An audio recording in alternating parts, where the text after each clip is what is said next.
Բարի երեկո եւ բարի գալուստ հայկական ժամանակ տաղավարում զրուցելու եմ քաղաքագետ Լիլիթ Դալաքյանի հետ։ Բարև ձեզ Տիկին Դալաքյան։ Տիկին Դալաքյան, նախ ընտրական շրջանում քիչ չէին հայտարարությունները առայն, որ եթե այս իշխանությունները գողանան իրենց իշխանությունը, օրինակ Ռոբերտ Քոչարյանը հայտարարում էր, որ եթե իրենց ձեռքից գողանան իրենց քվեները եւ իշխանությունը, իրենք գնալու են հեղափոխության։ Հիմա հետընտրական շրջանում, որ ըստ իրենց կարծես թե այդ բոլոր նախադրյալները կան, նույն ընդդիմադիր շրջանակները ուժեղ Հայաստան դաշինք, ԲՀԿ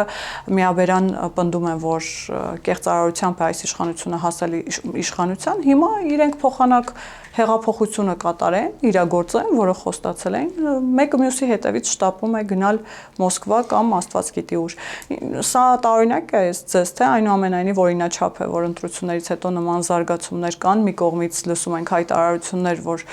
ընտրությունները կեղծվել են, բայց մյուս կողմից չենք տեսնում նաև այդ դժգոհ ընտրազանգվածը, որը փողոցում պիտի պայքարեր։ Տեսեք, նախ այն փաստը, որ Ռոբերտ Քոչարյանը խոսում է քվեները գողանալու մասին, սա իհարկե նոնսենս է, որովհետև տարիներ շարունակ Ռոբերտ Քոչարյանի իշխանությունն է հանդիսացել այդ գործընթացի գլխավոր հովանավորը, նրանից հետո արդեն Սերժ Սարգսյանը, իդեպ Լևոն Տեր-Պետրոսյանն էլ իր վերջի ընտրությունների ժամանակ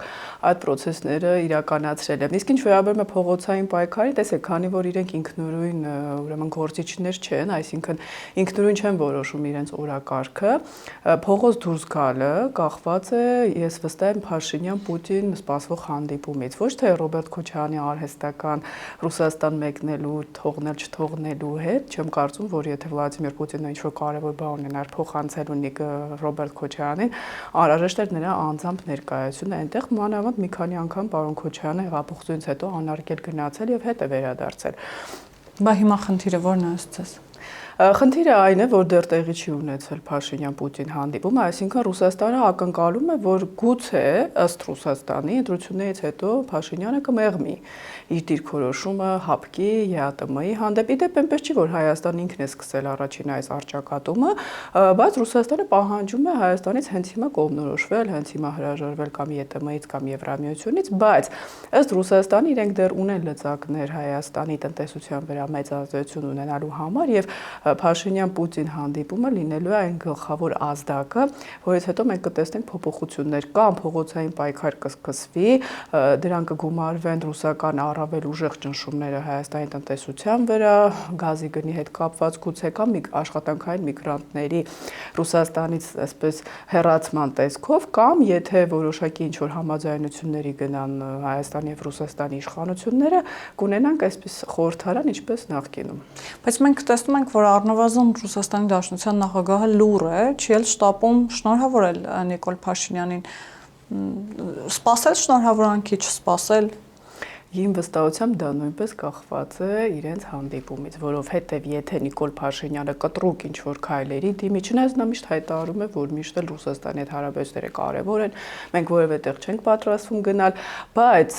այդ հանդիպումը լինելու է առաջնային եւ երկրորդը գիտեք, քանի որ Ռուսաստանը փորձում է կերպար ստեղծել իբրև թե իրենք այստեղ չեն աջակցում Նիկոլ Փաշինյանին, աջակցում են ինչ-որ այլ ուժերի, այդպես չեն շտապի, քանի դեռ այսօր այս 3 այսօր է ամփոփվել ՀՀ-ի արդյունքները եւ դեռ պարզ չի արդյոք Բարգավաճ Հայաստանին աջակցելու են Սամվել Կարապետյանի ուժերը եւ Ռոբերտ Քոչարյանի հանձինս օրինակ բոյկոտելու տեսքով մանդատները։ Իմ կարծիքով սա դեռ քննարկման փուլում է Ռուսաստանում եւ առաջիկա օրերի ընթացքում մենք կունենանք պատասխանը։ Այնուամենայնիվ, ինչպես հայտարարել են երկրորդ նախագահի գրասենյակից, սա անձնական բնույթի այցելություն էր, որը թույլ չեն տվել, այսինքն քաղաքական որևէ ենթատեքստ այդտեղ չփնտրել, որ կարող էր օրինակ Մոսկվայում լինել Քոչարյան-Պուտին հանդիպում, որովհետև երկրորդ նախագահի գրասենյակից հենց այդպես էլ հայտարարել են, որ սա անձնական բնույթի այց էր։ Ճիշտն ասած, ես տարակուսած եմ այն հանգամանքից, որ թույլ չեն տվել Ռոբերտ Քոչարյանին լքել Հայաստանը, որովհետև կրկնում եմ, նա մի քանի անգամ 18 թվականից հետո նույնիսկ ուրեմն նրա նկատմամբ արդեն հետապնդում էր սկսվել օրենքի շրջանակներում, նա գնացել է Ռուսաստան եւ հետ է եկել, այսինքն այդ տեսակետը, որ չէր վերադառնա, գուցե հիմա ասեն այս անգամ չէր վերադառնա, չգիտեմ, այդպես թեորիաների մեջ չեմ ուզում մտնել, բայց պարոն Քոչարյանը ցանկանում է իր դերը մեծացնել առավել քան կա ներքաղաքական պայքարում, որ այո, ես գնացի Պուտինի հետ խոսեցի, մենք գիտենք, որ նա ընդհանրապես մի փոքր մասնիկն է այն խաղի, որը Ռուսաստանը իրականացնում է Հայաստանում եւ միավորում ես չեմ տեսնում նրանց միջև, որովհետեւ Ռուսաստանը շատ լավ գիտակցում է, որ ինքը Քոչարյանը տոքսիկ անձ է եւ Սամվել Կարապետյանը չի ցանկանում իշտ ասած քվեները եւ դեռ այն վստահությունն է, այսպես ասենք, որ նա ունի իր ընտրողների շրջանում կորցնել Քոչարյանի միանալու ուրեմն պատճառով, այսինքն Ռոբերտ Քոչարյանը ամեն անգամ փորձում է իր դերը ավելի մեծացնել, քան իրականում կայի դեպ Սերժ Սարգսյանամերձ կայքերը դրա մասին շատ են խոսել։ Բայց այնուամենայնիվ իրենք չեն թաքցնում, որ մեկ ճամբարում են գործում։ Վերջին օրերին քիչ չենք լսել միասնական ընդդիմություն հայտարարությունը եւ պայքարը այնուամենայնիվ գնում էր այն սցենարով, որ ԲՀԿ-ն, ուժեղ Հայաստանը եւ Հայաստան դաշինքը կարողանային այսպես երեքով միասին շատ ավելի շատ ձայն տանել, քան քաղաքացիական պայմանագիրը, այսինքն առնվազն վերջին պահին բաց խաղաքարտերով են խաղացել։ Տեսեք, ընտրությունների ընթացքում էլ քննարկվում էր, որ իրենց միասնական տեխնացու Ռոբերտ Քոչարյանը, այսպեսի բան չկա։ Քոչարյանն է, իդեպ դա հերկվում է հենց այս նոր ուժի, ուրեմն խոսնակների տեսքով։ Այո, իրեն գլոբալ առումով բոլորը ռուսամետ ուժեր են, բայց Կրեմլը երկու ծրագիր ունի Հայաստանում, ուներ կամ հավաքել այնքան ձայներ, որոնք 3-ը կամ 4-ը կամ 8-ը, որովհետև միայն իրենք չեն, որոնք ռուսամետ դիրքերից են հանդես եկել, միասին, քան Նիկոլ Փաշինյանը այդ ժամանակ առավել պարզ խոսել, Պուտինի մասին է խոսքը, կամ պլան B Նիկոլ Փաշինյանը խախտում ունենում է մեծամասնություն, բայց փխրուն մեծամասնություն։ Օրինակ սահմանադրական փոփոխություններ իրականացնելու ժամանակ բախվելով ինչ-որ խնդիրների կամ եթե Բարգավաճ Հայաստանը չի անցնում խորհրդարան, եթե անցներ, դա կլիներ այլ իրավիճակ արդեն հիմա այսպես սպեկուլյացիաներ կան, որ ահա դրա համար թույլ չտվեցին, որ Բարգավաճ Հայաստանը մասնակցի խորհրդարանական այսպես գործունեությանը կամ ինչ է լինելու այլ տեղ այն տեղամասերում, որտեղ անվավեր են ճանաչվել ընտրությունների արդյունքները։ Այսինքն Ռուսաստանը մի քանի ծրագրով է առաջ գնում եւ քանի դեռ կրկնեմ Վլադիմիր Պուտինը չի հասկացել կամ չի ընդունել Նիկոլ Փաշինյանի խաղը եւ դա կախված է նրանից թե ինքը Փաշինյանը ինչ ուրեմն տեսակետ ունի արդեն Հայաստան-Ռուսաստան հարաբերությունների հետ կապված, այդ ամենը արկախված կլինի, քանի դեռ նրանք տետատետ չեն հանդիպել։ Բայց հետաքրքիր էր, որ օրերս Սամվել Կարապետյանն էլ տեսախցիկների առաջ խոստովանեց, որ ինչ որ իմաստով խաբված է իրեն զգում, ասում է, որ այո, մենք մտածում ենք այդ մեծ մասնակցայնությունը նրա մասին էր, որ մենք պիտի հաղթենք, բայց մեզ խաբեցին, ովքեր, որտեղ, ինչպես, իհարկե չի մանրամասնում, բայց Ռուսաստանի մոտ էլ կա այդ զգացողությունը իրեն խաբված զգալու։ Գուցե Ռուսաստանն է խաբել պարոն Կարապետյանին, ես չգիտեմ ինչն է նկատի ունի,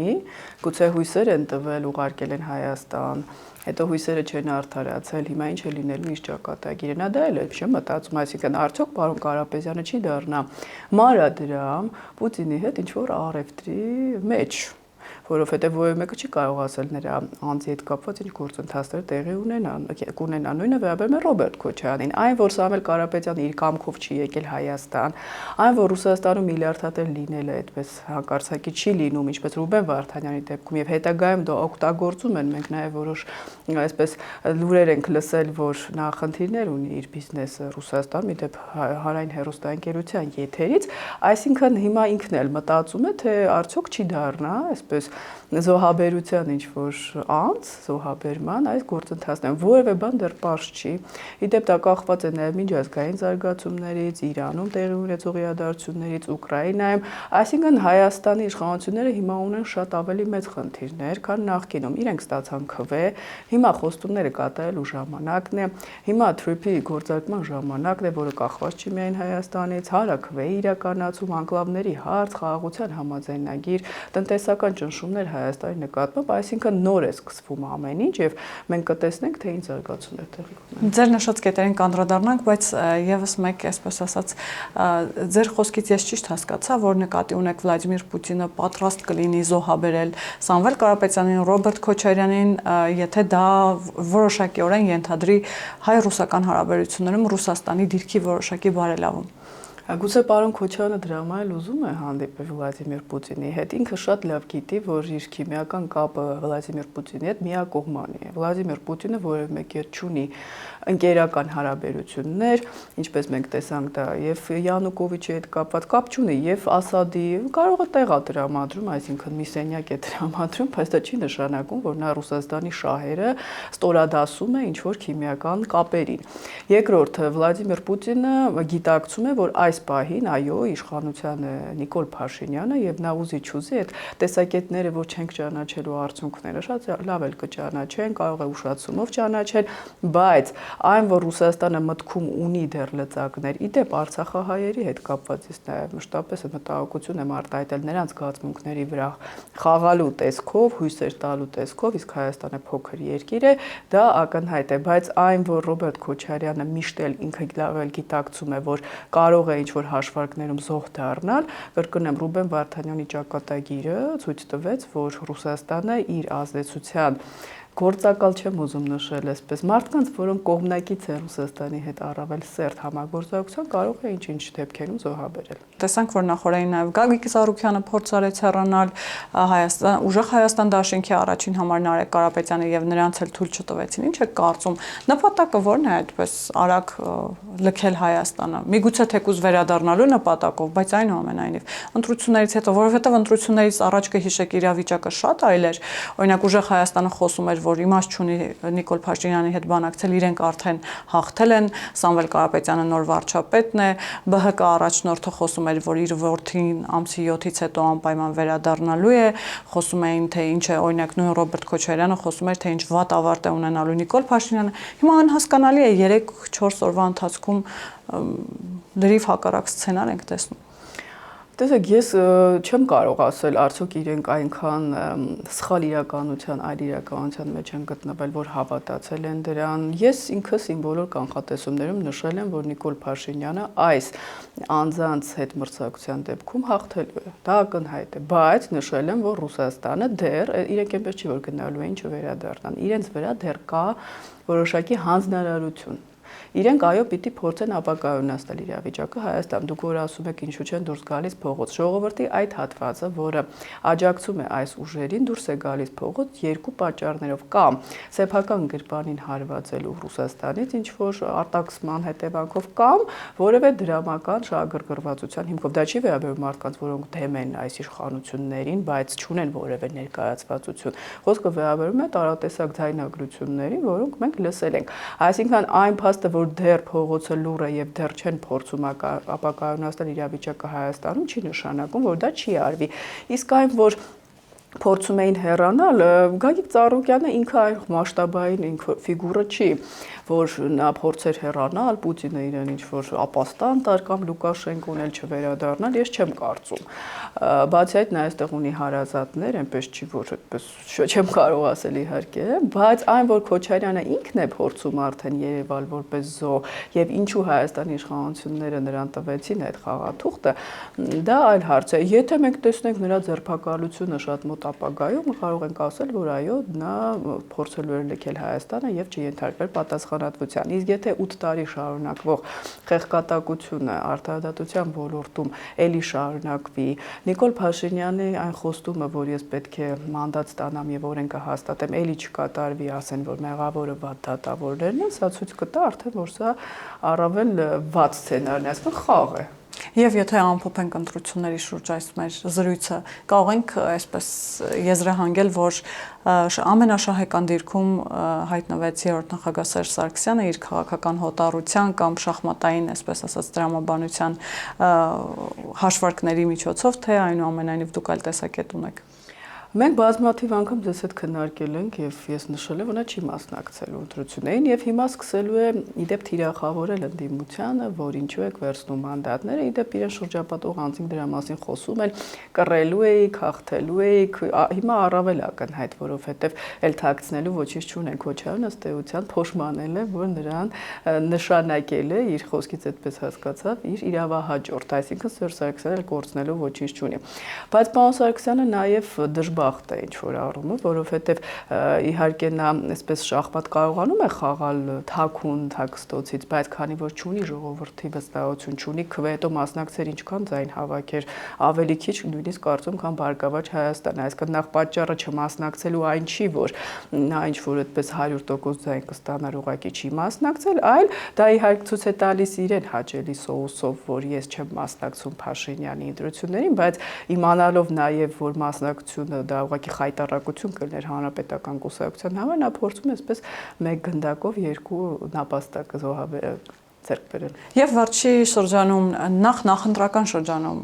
Ռուսաստանի Դաշնության կողմից եւ ԵԱՏՄ շրջանակներում այդ սահմանափակումները, ճնշումները ինչ է կարծում կշարունակվեն արդյոք եւ վերջին շրջանում սպառնում են նաեւ հապկից դուրս հանելու այս հերանեկարով, ԵԱՏՄ-ից դուրս հանելու հերանեկարով, ինչ է կարծում Ռուսաստանը կգնա այդ քայլին, որ Հայաստանին հապկից դուրս դնի, ԵԱՏՄ-ից դուրս դնի եւ հետո օրինակ ԵԱՏՄ-ում էլ ամեն ինչ միանշանակ չէ, նույն Ղրղստանը, Ղազախստանը շնորհավորել են Հայաստանին,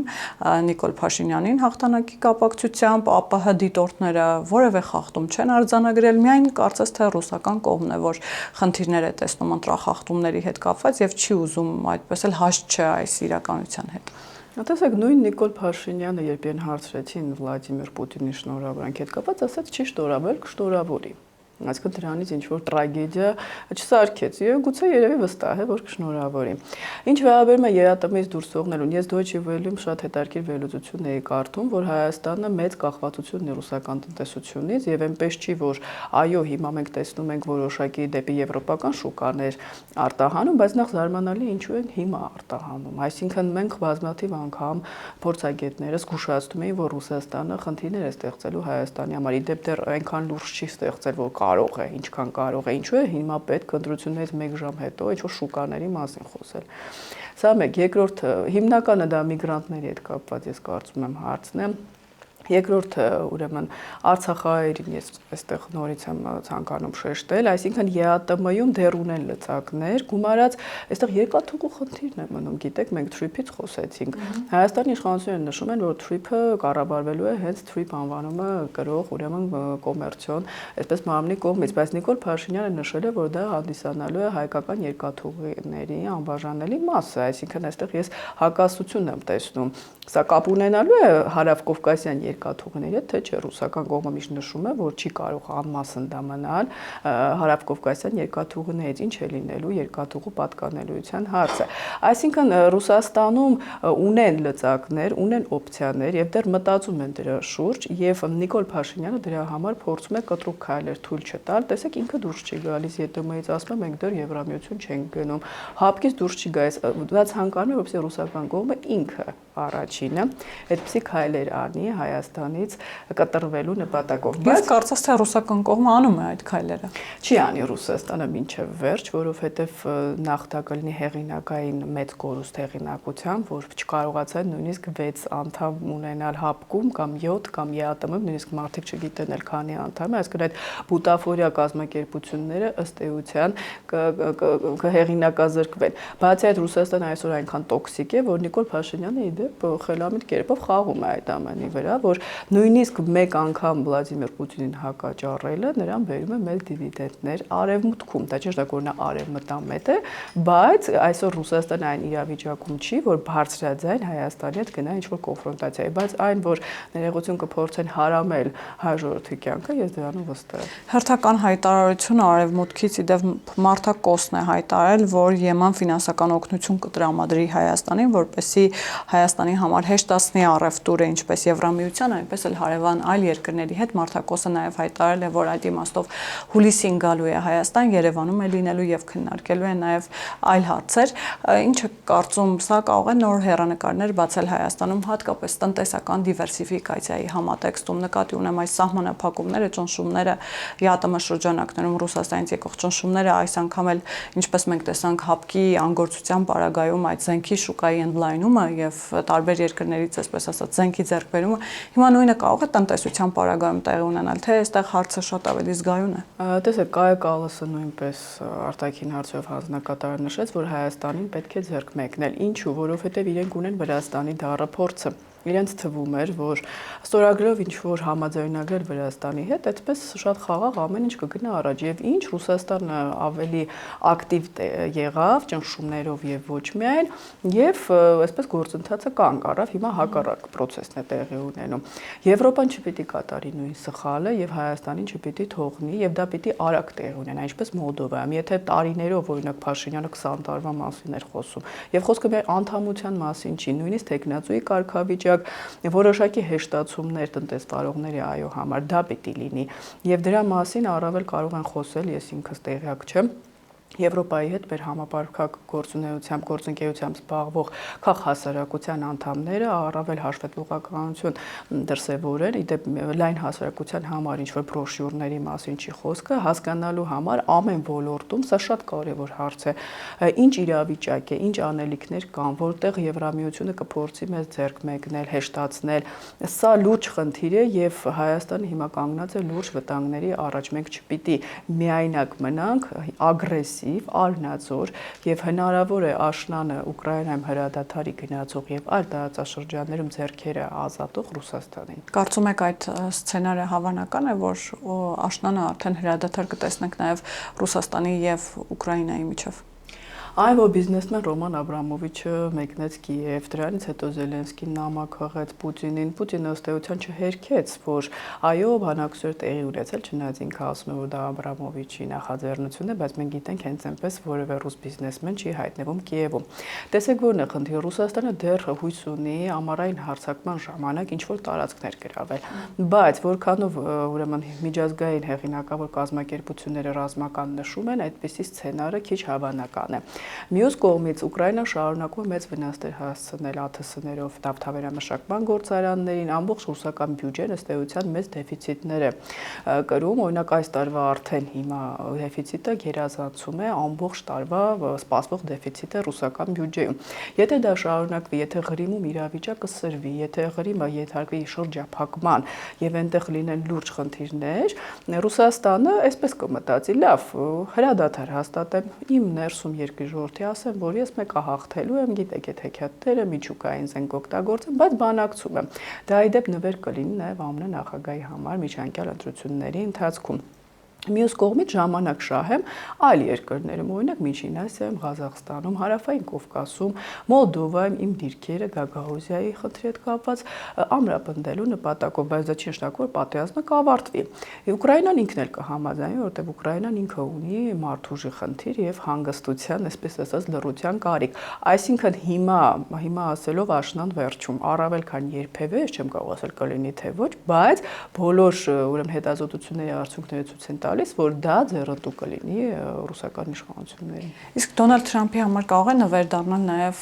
Իրան-Միացյալ Նահանգներ համաձայնությունը, եթե հաջողվի այն կնքել։ Ինչ է կարծում, այդ սցենարը հավանական է, որովհետև վերջին ամիսների շրջանում մենք արդեն քանիցս տեսել ենք, ականատես ենք եղել, որ կողմերը հայտարարել են կարծես թե հրադադարի մասին, բայց այդպես էլ պայմանավորվածություն չի ստացվել ձեռք բերել։ Հիմա կարծես թե երկու կողմն էլ գոհյունակությամբ են խոսում այս նոր ձեռք բերված փաստաթղթի մասին, համաձայնության հռչակագրի մասին 14 կետից բաղկացած։ Ինչ եք կարծում, այն կստորագրվի ի վերջո։ Սա համաձայնություն է ոչնչի մասին։ Նախ ինքը ԱՄՆ-ն ոչինչ չի ստանում, սա ուղղակի նոնսենս է եւ իմ կարծիքով շատ վատ է ԱՄՆ միջազգային հեղինակության համար, եթե մենք կետերը կարդում ենք, ընդհանրապես այսքան վերականգնում այն իրավիճակը, որ եղել է ըստ էության մինչեւ պատերազմը, որևէ խոսք չկա միջուկային գործարքի մասին, դա է լինելու հիմնականը 60 օրվա ընթացքում, 30 օրվա ընթացքում նոր Հորմուզը բացվելու է, այդտեղ շատ խնդիրներ կան, ով է վերահսկելու նեղուցը։ Պահապանների կորպուսը այսպես թևավորված է եւ իրենք կարծում են, որ իրենք կստիպեն ԱՄՆ-ին գնալ այստեղ զիջումների, եթե ԱՄՆ-ն այդտեղ զիջումների գնա եւ վերահսկողությունը Իրանի ձեռքում լինի, սա իհարկե կատաստրոֆիկ նշանակություն կունենա ԱՄՆ ուրեմն տարածաշրջանում շահերի համար։ Երկրորդը Իրանը նշում է, որ ԱՄՆ ռազմաբազաները պետք է դուրս բերվեն։ Սա միայն այս մեմորանդումի մասին չի խոսքը, հետագա բանակցությունների։ Հաջորդը Իսրայելը պիտի հարվածներ չհասցնի Լիբանանին։ Արդեն Իսրայելի պաշտպանության նախարարը նշել է, որ մենք չենք պատրաստվում հեռանալ Սիրիայից, Լիբանանից եւ ուրեմն Պաղեստինից։ Այսինքն այսինքն այստեղ Իսրայելին ինչպես են ստիպելու, այնտեղ Նետանյահուն է ըստ էության գնալու պարտության ճանապարհով աշնանը, եւ հիմա արդեն դեմոկրատները հարց են բարձրացնում, ինչու համար այս ամբողջ պատերազմը, եթե իհարկե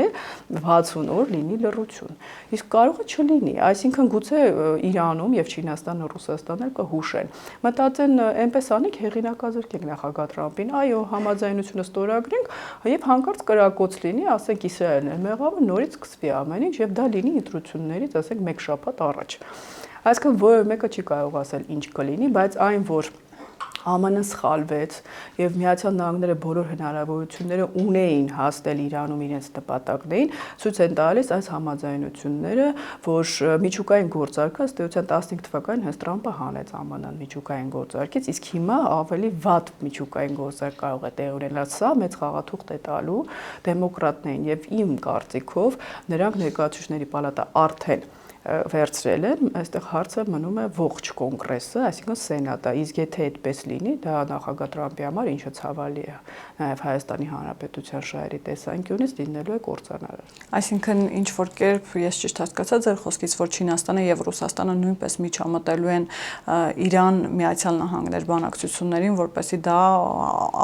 առնվազն չավարտվի Միացյալ Նահանգների համար լավ սցենարով։ Միանշանակ պատերազմի սկիզբը եւ դա Դոնալդ Տրամփը ցավոք բարձրաձայն ասել է, նպատակ ուներ Չինաստանը կտրել ուրեմն էներգետիկ իր համակարգերից, որտեղից նա ստանում է էներգակիրներ, դա եղավ Վենեսուելայում, հաջորդը Հորմուզն էր եւ Տրամփը հույս ուներ շանտաժանել Չինաստանին դրանով։ Հիմա հակառակը տեղի ունեցավ, բայց Չինաստանը ողջ ընթացքում օգնել է Իրանին գնելով նավթ, ասում են հոբ համակարգեր է տրամադրել, նույնը Ռուսաստանը, պարզ է, որ իրենք անմասն չեն մնալու այս ամենից եւ ինչպես նշել է արտգործնախարարը նախկին Իրանի Զարիֆը, Ռուսաստանը 15 թվականին խոչընդոտեց միջուկային համաձայնագրի կայացմանը։ Ռուսաստանը այդտեղ ունի մեծ ազդեցություն, նույնը Չինաստանը։ Իհարկե Պահապանների կորպուսը մեծամասամբ ինքը հակված չի գնալ համաձայնության։ Մենք նույնիսկ կարող է լսենք որոշ այդտեղ խժդժություններ ներսում, իհարկե ոչ այդքան հրապարակային, բայց ակնհայտ է, որ նախագահը եւ արտաքին գործերի նախարարը ավելի հակված են գնալ համաձայնության։ Իսկ Պահապանների կորպուսը այնպիսի պահանջներ է դնում օրինակ նույն Լիբանանի հետ կապված, որ Իսրայելի շահերի տեսանկյունից սա կործանար է, արդյոք ԱՄՆ-ն պատրաստ է զոհաբերել Իսրայելի շահերը, կտեսնենք մոտակայքում։ Եթե վերադառնանք մեր տարածաշրջանին, մենք տեսանք, որ ընտրություններից 1 շաբաթ հետո Դիլիջանում հանդիպեցին Հայաստանի Հանրապետության անվտանգության խորհրդի քարտուղար Արմեն Գրիգորյանը եւ Ադրբեջանի նախագահի օգնական Հիկմետ Հաջիևը, կողմերը ըստ էության քննարկել են խաղաղության գործընթացը եւ այդ ճանապարհին խաղաղությունը ավելի արմատական դարձնելու այդ ճանապարհը։ Ինչ եք կարծում, ինչի մասին էր այս հանդիպումը եւ արդյոք սա խոսում է այն մասին, որ այնուամենայնիվ ադրբեջանական կողմը նույնպես շահագրգռված է խաղաղության process-ով եւ մենք այս ընթացքում կտեսնենք դրա շարունակականությունը, թե սա նույնպես մեծ խաղի մի մաս է եւ աշխարհաքաղաքական այդ զարգացումները, որոնց մասին մենք խոսում էինք, Իրան, Միացյալ Նահանգներ ձեռք բերվող կամ սպասվելիք պայմանավորվածություններ, Ուկրաինա, Ռուսաստան ձեռք բերվող կամ սպասվելիք հրադադար նույնպես անդրադառնալու են նաեւ Հայաստան-Ադրբեջան հարաբերությունների վրա։ Միանշանակ, մենք արդեն լսեցինք Ալիևը այսօր կրկին Զանգեզուրի միջանցք արտահայտությունն է օգտագործել։ Տեսեք, պատերազմը 2020 թվականին չէր սկսվել Ադրբեջանի որոշմամբ, մի քանի աշխարհաքաղաքական կենտրոնների համաձայնության արդյունք էր։ Ինքը Ադրբեջանը, օրինակ Իրանի հետ կապված ասում է, ինչ է, հեսա Թուրքիան կհարձակվի Իրանի վրա, Ադրբեջանը կհարձակվի, այդպիսի բան չկա։ Հիմա բոլորը նայում են, սպասում են հասկանալու համար, ԱՄՆ դիրքերն են տարածաշրջանում առավել ուժեղ, թե Ռուսաստանին եւ Չինաստանին։ Թրիփը ԱՄՆ նախաձեռնություն է, մեկ գոտի մեկ ճանապարհ է, այսպես կոչված Զանգեզուրի միջանցքով Չինաստանի եւ Ռուսաստանի նախաձեռնությունն է, այսինքն Ռուսաստանը կանգնի ճանապարհի վրա, այսպես պարզ ասեմ, ՖՍԲ-ի տեսքով։ Եվ իդեպ մենք հիշում ենք պատերազմից անմիջապես հետո Չինաստանի դեսպանի արտահայտությունը Բաքվում, որը նշել էր, որ Զանգեզուրի միջանցքը կարևոր է Չինաստանի մեկ գոտի մեկ ճանապարհ նախաձեռնության համար։ Այսինքն այստեղ Ալիևը ինքը որևէ ինչ որ կոպիտ քայլեր չի կատարի, շատ զգույշ է, նա երբեք չի խոսի, որ դեռ դեմ է կամ կողմ է, երկուսին էլ ինչ որ ականջահաճո արտահայտություններ կանի եւ Ռուսաստանում եւ Միացյալ Նահանգներում։ Բոլորը սպասում են եւ 26 թվականը լինելու է 2026 թվականի հատկապես երկրորդ կեսը շատ կարևոր տարածաշրջանի եւ մասնավորապես Հայաստանի համար։ Եվ վերջում ես մի բան կցանկանայի նշել, տեսեք, հաճախ ասում են Ալիևին ձեռնտու է Փաշինյանի ընտրվելը։ Այստեղ մի հարց կա, օրինակ ինչու հիմա Ալիևը չի ստորագրում խաղաղության համաձայնագիրը Հայաստանի հետ։ Նա շատ լավ գիտի, որ հանրաքվե անելը, սահմանությունը փոխելը լուրջ խնդիր է։ Եվ շատ լուրջ խնդիր է լինելու Հայաստանի իշխանությունների համար։ Ադրբեջանի սահմանությունը նույնպես ունի խնդիրներ, հենց Փաշինյանն էր նշում, որ տարածքային պահանջներ կան Հայաստանի հանդեպ։ Եվ ինչպես եվրոպացի փորձագետներից մեկը նշեց, գնդակը Ալիևը նետում է Փաշինյանի դաշտը։ Նա կարող էր հիմա ձեռք մեկնել, այսպես ասած, ձեռք մեկնել դրական իմաստով խաղաղության գնալու համար Հայաստանի իշխանություններին չխոսել անկլավների թեմաներից, չբարձրացնել այդ հարցերը, բայց ես տեսնում եմ, որ Ադրբեջանը, չնայած նույնիսկ Փաշինյանի ընտրությանը եւ խաղաղության օրակարգի նրա հանձնառությանը, փորձում է եւ դեռ փորձելու է խնդիրներ ստեղծել խաղաղության հաստատման ճանապարհին։ Տիկին Դալաքյան այդ համատեքստում տեսեք նույն այդ շահարկումները ընդդիմության կողմից, թե Նիկոլ Փաշինյանի իշխանությունը շատ ձեռնտու է Իլհամ Ալիևի համար եւ կամ սահմանադրությունը փոխվում է հենց նրա պահանջով, տեսեք նույն այդ խոսակցությունները, ընդդիմության այդ պնդումները արդյոք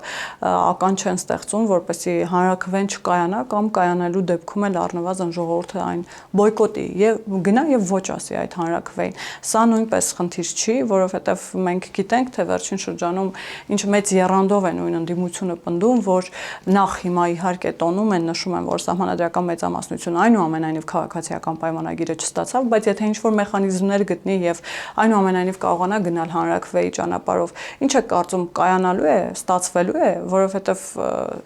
քիչ չեն նման խոսակցությունները ընդդիմության շրջանակների կողմից, որ դա միայն Ադրբեջանի պահանջն է Հայաստանին ոչինչ չի տալիս եւ կարծես թե ընդդիմությանը այստեղ օգնության է հասնում Իլհամ Ալիևը բարբերաբար խոսելով այդ մասին, որ սահմանադրությունը Հայաստանում պետք է փոխել։ Տեսեք, ես քննադատել եմ Հայաստանի իշխանությունների շատ փափուկ մեղմ ասած դիրքորոշումը Ադրբեջանի հետ բանակցություններում, դա իհարկե ճշտակորից պատերազմն է հայտարարելու կողմնակից են, բայց օրինակով է ասել, որ Ալիևին ձեռնտու չեն Հայաստանում իշխանություններ, որոնք պատերազմ կհայտարարեն Ադրբեջանին հիմա, երբ մենք դրա պատրաստ չենք։ Կխոսեն Արցախի վերադարձից, կամ Ալիևը ինչից է հիմա, ինչ է ցանկանում, որպեսզի Հայաստանը խոսի ուրեմն Ռուսաստանի հետ նոր ինչ-որ համագործակցության մասին, զենքեր գնելու, պատմական ինչ-որ հարցերի, այսինքն այսպես մետաղադրամը երկու երես ունի։ Այնպես չի, որ ընդդիմությունը խանգարում է, թե Հայաստանը լիներ հզոր եւ նոր խոսեր ինչ-որ պահանջներից, դա այլ հարց է, բայց այս իրավիճակում, եթե որոշ կուսակցություններ կանգնում եւ ասում են, որ այդ հարցը փակ չի, մենք խոսելու ենք, գուցե հիմա փակ է, հետո փակ չի լինի, բայց այս պահին այդ հարցերի շուրջ խոսելը խաղաթուղթ է տալիս Ադրբեջանին։ Բայց գիտեք իմ մտավախությունը որն է, նույնիսկ եթե լինի հանրաքվե եւ հայ ժողովուրդը օրինակ կարծի, որ դա խաղաղության հաստատման միակ ճանապարհն է, ցավոք ես թերահավատ եմ, որ դրանից հետո Ադրբեջանը կստորագրի խաղաղության համաձայնագիրը, որովհետեւ Ադրբեջանը միշտ արհեստական նախապայմաններով է խոսում Հայաստանի հետ, ինչ որ 300,000 փախստականների վերադարձից է խոսում, անկլավներից է խոսում, եթե սա լիներ միակ պահանջը, ես կմտածեի, որ լավ, սահմանադրությունը այդպես լուրջ խնդիր է դարձել իրենց համար, բայց քանի որ հետևից այսպես գալիս են նոր հայտարարություններ, նույնիսկ Բայրամովը հայտարարում է Ներողություն Մամեդյարովը նախկին արտաքին գործերի նախարարը, որ մենք դեռ պիտի հասկանանք ում է պատկանում Զանգեզուրի այդ հատվածը երկաթուղու, գիտեք, սովետական միության ժամանակաշրջանում դա Ադրբեջանին է պատկանել, ես այստեղ տեսնում եմ ցավոք տողատակեր, հույս ունենանք, որ ես սխալվում եմ։ Որ պարագայում Ադրբեջանը կգնա Հայաստանի հետ խաղաղության պայմանագրի ստորագրման, Տիկին Դալաքյան, այսինքն ինչ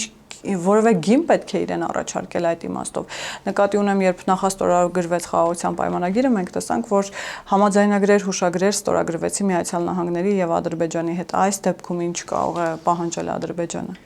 Միացյալ Նահանգները դուք նշեցիք, արտաքին լուրջ ճնշումը, Հայաստանը ինչ էլ անի, Ադրբեջանը եթե զգա, որ Հայաստանը չունի մեջք, միայնակ է, նա չի գնա խաղաղության, գումարած Հայաստանը պետք է ամրապնդի միանշանակ իր ռազմական պոտենցիալը, տնտեսական եւ երկրի ներսում սա արդեն երկրորդ տարին է, որ ես ձեզ հետ զրուցում եմ դրա մասին, այս արդարադատության հետ կապված խայտարակությունը ավարտի, որովհետեւ եթե դուք նշում եք փաստացի, որ ձեր խորհրդանում երկրորդ եւ երրորդ ուժերը հանդիսանում են ինոագենտներ եւ նրանք մտնում են ազգային ժողով, սա արդեն կներեք Ալիևի խնդիրը չի, Հայաստանի իշխանությունների խնդիրն է։ Շնորհակալ եմ Տիկին Դալաքյան։